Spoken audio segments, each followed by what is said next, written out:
Good morning বন্ধুরা। আজ আমাদের ঝাড়গ্রামের তৃতীয় দিন।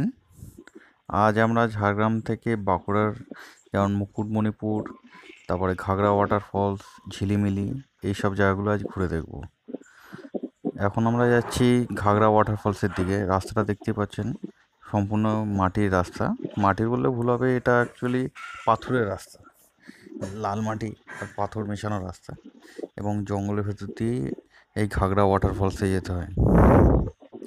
এবং এর প্রাকৃতিক সৌন্দর্য খুবই সুন্দর।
আমরা এখন ঘাগড়া ওয়াটারফলসে এসে পৌঁছালাম।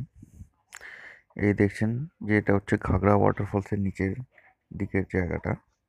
এর উপর দিয়ে উপরে উঠলে পরে ফলসটা দেখতে পাবেন।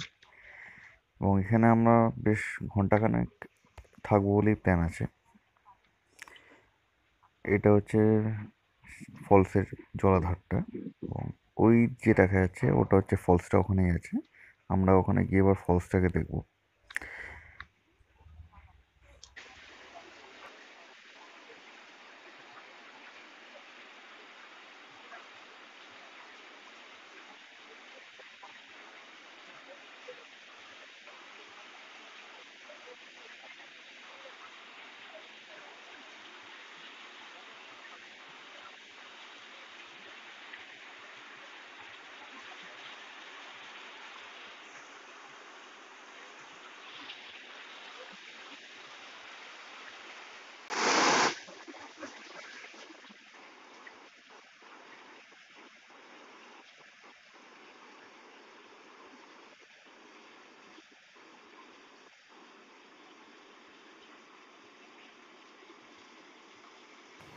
এটা হচ্ছে ফলসের উপরের অংশ। এখান দিয়ে জল নেমে নিচে গিয়ে পড়ছে। আর এখানে ফলসে অনেক পাথরের মধ্যে গর্ত গর্ত, গোল গোল ঘোড়ার মতো হয়ে আছে। তাই জন্য এই ঘোড়াগুলোকে এখানে ঘাগরা বলা হয়। তাই এই থেকে এটার নাম হচ্ছে ঘাগরা ওয়াটারফলস। এই জল নিচে নামছে, এই সামনে দিয়ে চলে যাচ্ছে।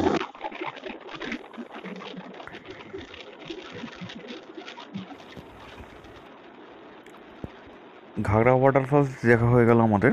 এখন আমরা এখান থেকে আবার বেলপাহাড়ি থেকে যাচ্ছি আমরা ঝিলিমিলির উদ্দেশ্যে। এখান থেকে বেলপাহাড়ি থেকে ঝিলিমিলি প্রায় 22 কিলোমিটার রাস্তা। প্রথম 10 কিলোমিটার কি 8 কিলোমিটার রাস্তাটা একটুখানি সবে তৈরি হচ্ছে বলে একটু খারাপ আছে। তারপরে রাস্তাটা খুবই ভালো, আর প্রাকৃতিক সৌন্দর্যে ভরপুর চারদিকের দৃশ্য। এবং আমরা ঝিলিমিলিতে অ্যাকচুয়ালি তালবেড়িয়া ড্যাম আছে বা তালবেড়িয়া লেক, ওখানগুলো আমরা ঘুরবো। এই আমরা এসে পৌঁছলাম তালবেড়িয়া লেকে।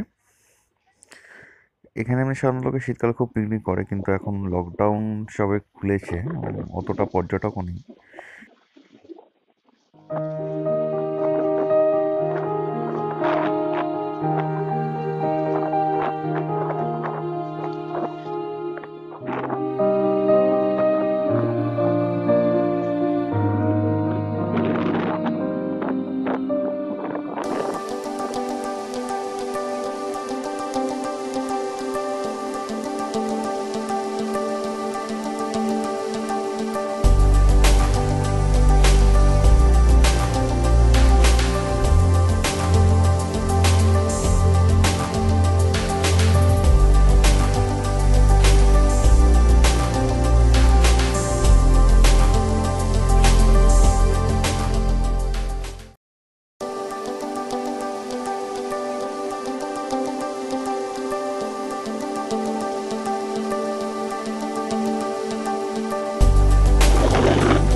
আমরা এখন রওনা দিলাম মুকুটমণিপুরের দিকে।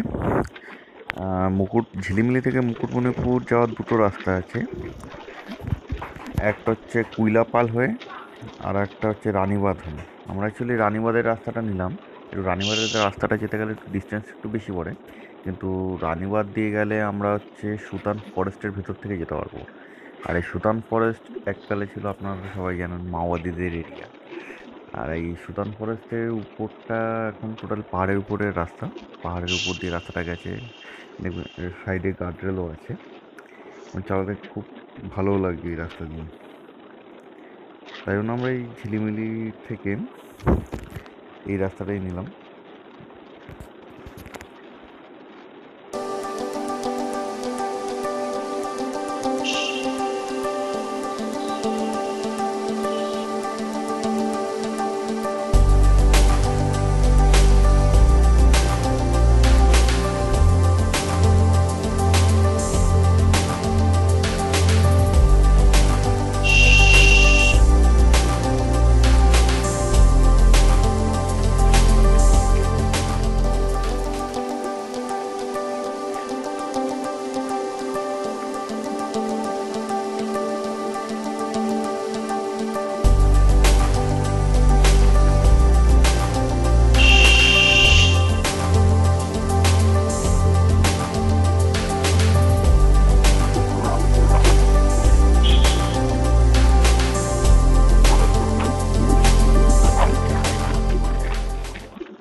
আমরা এই পৌঁছালাম মুকুটমণিপুরে। এটা মুকুটমণিপুরে ঢোকার রাস্তা। এর উপর দিয়ে এখন বাইকও চালাতে দেয়। আমরা আস্তে আস্তে এবার বাঁধের উপরে উঠব। এবং এই মুকুটমণিপুর হচ্ছে এশিয়ার বৃহত্তম মাটির তৈরি বাঁধ। ডক্টর বিধানচন্দ্র রায় এই বাঁধটা নির্মাণ করেছিলেন, তার সময়কালেই হয়েছিল। এবং এটি এখন পশ্চিমবঙ্গের একটি গুরুত্বপূর্ণ পর্যটন কেন্দ্র হিসেবে গড়ে উঠেছে।